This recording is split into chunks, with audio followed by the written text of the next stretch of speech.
crois que les moteurs BMW ne tiennent pas 300 000 miles? Détrompe-toi, ils peuvent durer plus longtemps que la Toyota Camry de ton voisin. Oui, je vais partager une liste de 5 des moteurs BMW les plus fiables que j'achèterai sans hésiter. Allons-y tout de suite. La vie est trop courte pour conduire des voitures ennuyeuses. Le premier, le M30 surnommé Big Six, est un 6-cylindres en ligne avec bloc fonte, culasse aluminium, un arbre à cam en tête et des poussoirs dans une configuration simple. Le moteur M3 développe entre 150 et environ 220 chevaux, et comme c'est un ancien groupe motopropulseur datant de plusieurs décennies, il est simple. Moins de technologie, pas de turbocompresseur ni d'injection directe comme sur toute voiture un peu ancienne. De petites fuites peuvent apparaître, notamment au joint arrière principal ou autres joints du carter. Des fuites de liquide de refroidissement sont aussi possibles. Soyez vigilants. Elles sont simples, avec moins de tuyaux et de durites, donc faciles à réparer. Les joints de queue de soupape, leur usure entraîne une légère surconsommation d'huile, rien de grave. La distribution. Les guides de chaîne s'usent aussi, mais cela survient généralement après un très fort kilométrage. Les anciens systèmes de carburateur ou d'injection peuvent parfois exiger un réglage, impliquant un peu de travail manuel pour le mécanicien. La disponibilité des pièces est limitée car ces voitures vieillissent. Et ce moteur a existé pendant longtemps, de 1968 jusqu'en 1994 parce qu'il était vraiment un pilier dans la gamme. C'était littéralement l'un des meilleurs moteurs qu'ils aient pu. Et pourquoi se débarrasser de quelque chose d'aussi bon ? Avec plus de 300 000 miles ou 500 000 km, qui ne voudrait pas d'un moteur qui continue simplement de tourner ? Vous pouvez les trouver dans la série E200 85, la série E24 6, la série E12 5 et la E92 1800. Donc, même si j'ai personnellement eu l'expérience de conduire certaines de ces anciennes voitures de la série 5, c'est vrai. L'un de mes amis mécaniciens, il y a de nombreuses années, en avait une et il ne voulait absolument pas s'en séparer. Impossible de lui prendre les clés car il la voulait vraiment. Elle était facile à réparer, à entretenir et rouler sans cesse. La suivante est une véritable légende, la M54 qui est un moteur 6 cylindres en ligne atmosphérique. On l'a trouvée dans une multitude de BMW différentes, de la E46, 325 et 330 qui étaient des groupes motopropulseurs légendaires et des voitures encore plus incroyables. La série E395 sans forcément inclure la M5 E60 utilisait aussi ce moteur, tout comme la Z4 et la X5 des générations précédentes. Maintenant, il dispose d'un bloc et d'une culasse en aluminium pour plus de légèreté et d'efficacité. C'était bien mieux que les systèmes à injection directe actuels, plus simples, plus fiables, mais avec une gestion du carburant un peu moins précise. La consommation sera un peu plus élevée, mais ce n'est pas important. C'est fiable et facile à réparer grâce à l'injection multipoint, oubliez l'injection directe sur ces voitures. L'une des principales raisons pour lesquelles il dure aussi longtemps, c'est qu'il n'est pas surchargé de technologies sophistiquées, avec toutes les distributions variables, mais l'injection directe de carburant et la suralimentation par turbo n'étaient pas encore au programme. Pas encore. Ces moteurs étaient simples et fiables, nécessitant juste un peu d'entretien. Réparer une fuite de liquide de refroidissement, remplacer un tuyau ou un joint si besoin. Sinon, c'était une voiture simple où l'on pouvait facilement bricoler sous le capot. Quelques problèmes étaient à considérer, comme des pannes du système de refroidissement, pompes à eau, thermostat. J'en ai déjà remplacé sur des BMW. L'usure des joints de vanneau entraîne un ralenti instable, une perte de couple à bas régime, de mauvaise de performance et un moteur mal calé. Des fuites au refroidisseur d'huile et des défaillances de la vanne de régulation du ralenti sont aussi possibles. Et comme il n'est pas turbocompressé, il avait moins de couple. Cela signifiait qu'il n'était pas idéal pour les véhicules plus gros et plus puissants, comme les X5 plus lourds et les véhicules plus grands. Il était beaucoup mieux adapté aux véhicules plus petits. La série 3 peut être la série 5 au mieux. Installer ce moteur dans des véhicules plus lourds montrait vraiment ses limites et le fait qu'il manquait de couple. Un autre moteur qui est champ légendaire et pratiquement tous les passionnés d'automobile, les amateurs de voitures et certainement tous les passionnés de BMW adorent le BMW N52 qui est le prédécesseur du moteur précédent. C'est un 6 cylindres en ligne 3 litres, sans turbo ni injection directe. Oubliez ces bêtises. Ces moteurs ont été produits de 2004 à environ 2015 avec un calage variable des soupapes, le double Vanos ainsi que les systèmes valvétroniques. Cela signifiait qu'il était très efficace, offrait d'excellentes performances, pouvait bien respirer et c'était un véritable monstre de performance, du moins pour la taille du moteur. Certains évoquaient des marques de piqûres et des défis liés à la détérioration et à la corrosion dans le carter. Le bloc mélange de magnésium et d'aluminium n'était pas toujours idéal. Mais en surveillant les vidanges, le liquide de refroidissement et en conduisant dynamiquement, ça allait. Cela voulait dire que vous pouviez généralement éviter certains de ces problèmes. Une des grandes raisons pour lesquelles ces moteurs pouvaient atteindre 400 000 à 500 000 km, c'est parce que l'équilibre inhérent d'un 6 cylindres en ligne faisait qu'il tournait au ralenti en douceur. Il y avait moins de vibrations dans le châssis, moins de vibrations dans le moteur, moins de vibrations dans la transmission. Ce moteur tournait en douceur et avec un minimum d'entretien atteignait facilement un demi-million de kilomètres. Ils étaient indestructibles. Mais c'est là que la fin a commencé. Avec les pièces plastiques sous le capot, c'est l'un des inconvénients. Ils ont commencé à introduire davantage de conduites de refroidissement en plastique, des pompes à eau, des pièces de thermostat, davantage de bords du radiateur. De plus en plus de ces pièces sont devenues en plastique sous le capot. Comme on dit, plastique fantastique. Cela impliquait souvent plus de fuites de liquide de refroidissement que prévu, surtout avec un fort kilométrage. Après avoir remplacé ces pièces, il restait les pannes Vanos, une autre cause possible de panne. On l'a aussi constaté chez Lexus, qui a rencontré des soucis de système Vano, tout comme Toyota. Ou bien sûr, certains de leurs V6 3,5 litres ont eu des ruptures de conduites hydrauliques du système de calage variable des soupapes. C'était leur bulletin, un rappel. D'accord, ce n'est pas différent ici chez BMW, c'est juste la nature du métier. Fissures, boîtier de thermostat, fuite d'huile des couvercles et joints de soupape, joints du carter inférieur, tout y passe. Elles avaient en tendance à suinter un peu d'huile avec le temps, surtout sur les moteurs en aluminium soumis au cycle de chauffage et de refroidissement. Et la torsion au niveau des joints et des surfaces d'appui faisait que vous pouviez avoir quelques fuites prématurées. La pompe à eau électrique, n'en parlons même pas. C'est l'un des rares points que je ne supporte vraiment pas. Mon N54 avait la pompe à eau électrique, infernale. Elle tombe en panne, surchauffe, fissure le carter et ne dure pas. Je sais que sur le N54, parce qu'il est turbo-compressé, c'est encore pire. Toute la chaleur supplémentaire à l'intérieur fait que vous devez la remplacer. 80 000, 100 000, 121 000 km. Celles-ci dureront en moyenne 50% plus longtemps, mais ça reste un point de défaillance potentiel.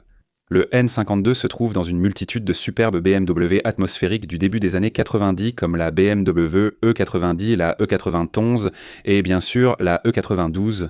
Elles étaient en toutes des voitures de la série 3, sauf si tu ne connaissais pas la série E65. Sans compter la M5 qui était équipée du S85, un moteur complètement différent avec le VDX ainsi que la X3 et la Z4. Donc généralement, beaucoup de BMW du début à la moitié des années 2000 utilisaient souvent un dérivé de ce moteur. Il était tellement durable, tellement fiable, tellement robuste. Peu importe si votre voisin a une Camry à 4 cylindres, il y a de fortes chances que ce moteur dure plus longtemps, même que le moteur suivant. Je ne saurais trop insister là-dessus. Il est absolument légendaire et je suis actuellement à la recherche d'un autre. Parce que j'avais une X535D, c'est exact. Elle avait le moteur diesel turbo M57, 6 cylindres en ligne de 3 litres. Une voiture absolument incroyable. Ce moteur a été en service de 1998 à environ 2013. Nous l'avions dans notre X535D de 2009 et nous avons adoré chaque minute passée avec. Il y a eu quelques problèmes vers la fin de sa vie, mais je vais en parler dans un instant. Parce qu'une grande partie de sa durabilité, et pas seulement le fait qu'il ait remporté à plusieurs reprises le prix du moteur de l'année de Ward, en fait un véhicule vraiment légendaire. Un 6 cylindres en ligne diesel avec turbocompresseur et injection à rampe commune. Sa longévité provient en grande partie de son bloc en fonte. Nous savons tous que c'est ce qu'il y a de mieux pour les moteurs diesel à haute compression. La principale raison de sa longévité, c'est ce bloc en fonte. Il était surdimensionné, surconçu, et il n'était pas poussé à ses limites. Et c'est pour ça que ces véhicules durent 400 000, 500 000 km sans problème. En fait, beaucoup de gens les ont reprogrammés. Nous avons fini par vendre le nôtre. On voulait simplement passer à autre chose. Avec du recul, le nouveau propriétaire comptait tout supprimer. Van, EGR, AdBlue, etc. Il voulait éliminer toutes ces contraintes et le reprogrammer. Et ensuite, on peut obtenir 140 à 200 nm de couple en plus, et de façon fiable. Parmi les problèmes, il y avait les volets de turbulence, on connaît tout ça, on peut les retirer. C'était une des solutions. Défaillance d'injecteurs à fort kilométrage. L'un d'eux a commencé à lâcher, causant des courts-circuits, des ratés et ne fonctionnant plus. Nous avons donc dû le remplacer. Un injecteur coûte environ 2000 $. Ce n'est pas fréquent qu'il tombe en panne. Bougie de préchauffage posant problème par froid extrême. Laissez-moi vous dire cela. Avec une batterie puissante, on a seulement fini par changer une bougie de préchauffage quand on était à environ 120 000 miles et on a changé quelques bougies. Mais au final, il tourne sans problème à moins 30, moins 35 degrés Celsius et ça démarre encore, tant que vous avez une bonne batterie, usure du turbocompresseur. Bien sûr, avec l'âge, et évidemment si vous négligez certains de vos changements d'huile, ça va avoir des conséquences. Ne négligez pas la chaîne de distribution. Bien sûr, cela dépend des inspections régulières et surtout de vidange d'huile fréquentes. Comme nous le savons tous, les moteurs diesel produisent beaucoup de carbone, et le carbone crée toute cette boue supplémentaire dans le moteur. Donc, faire des vidanges d'huile plus fréquentes aide à prolonger la durée de vie de vos turbocompresseurs. Votre chaîne de distribution, les rampes et tout le reste durent beaucoup plus longtemps lorsque vous faites des entretiens fréquents. On peut les trouver dans des véhicules comme la 330D, la 530D, la X535D, les diesels série 7. Optez pour le superbe moteur diesel 6 cylindres M55 et vous roulerez sereinement sur des centaines de milliers de kilomètres. Je regrette toujours la vente d'une autre. Avant de présenter la 5e BMW la plus fiable, je souhaite faire une mention honorable. J'avais un moteur M50 qui équipait notre E36. 320i, c'était un 6 cylindres en ligne de 2 litres. Super soyeux, fluide, on avait la transmission ZF, le véhicule était absolument incroyable. J'ai roulé avec ça jusqu'à l'usure, je l'ai conduit sur des centaines de milliers de kilomètres. Je l'ai utilisé pour transporter du béton et des matériaux de construction presque tous les jours. On l'a beaucoup conduit. J'ai seulement changé le thermostat et le joint de cache-culbuteur. À part ça, la voiture était absolument impeccable. Oui, le lève-vitre a lâché, le thermostat a lâché, et quelques durites de refroidissement aussi. Mais à part ça, cette voiture était incroyable et elle a parcouru des centaines de milliers de kilomètres. Le M50 est vraiment à considérer, donc si vous pensez à des E36 plus anciennes, ça vaut vraiment le coup d'y jeter un œil.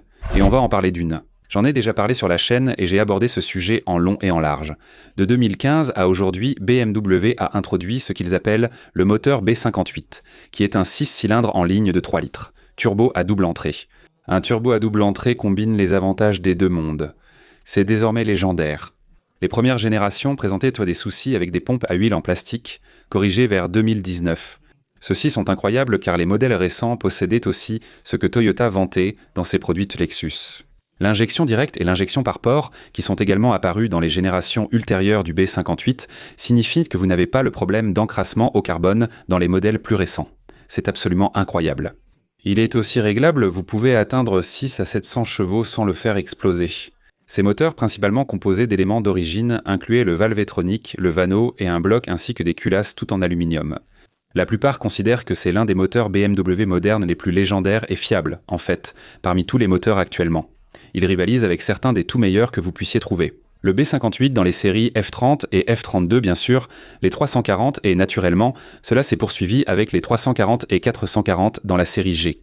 Également, la G30 de la 540, donc la désignation 540. Tout ce qui porte le 4.0 dans les modèles récents sera généralement équipé du B58.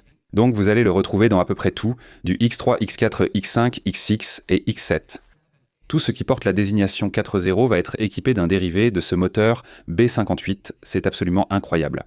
C'est la même chose avec la Z4, et devinez quoi, Toyota a utilisé le même moteur, donc vous savez, ils ont confiance en ce groupe motopropulseur qu'on retrouve dans la Toyota Supra. 5 problèmes fréquents touchent le boîtier de filtre à huile B58. Fissures causant des fuites et filtres à huile qui s'effondrent. Espacer trop les vidanges d'huile cause des soucis de lubrification du turbocompresseur. Ne négligez pas l'entretien et ignorez les conseils de vidange tous les 19 000 km plein. En plus, bobine d'allumage, usure des bougies, typique de tout moteur aujourd'hui, et panne d'actionneur valvétronique en usage intensif. Il ne faut pas oublier le coût d'entretien plus élevé que certains moteurs atmosphériques précédents, ainsi que de nombreux problèmes de refroidissement. 2 réservoirs composent le système de refroidissement. Certains signalent une forte consommation de liquide de refroidissement.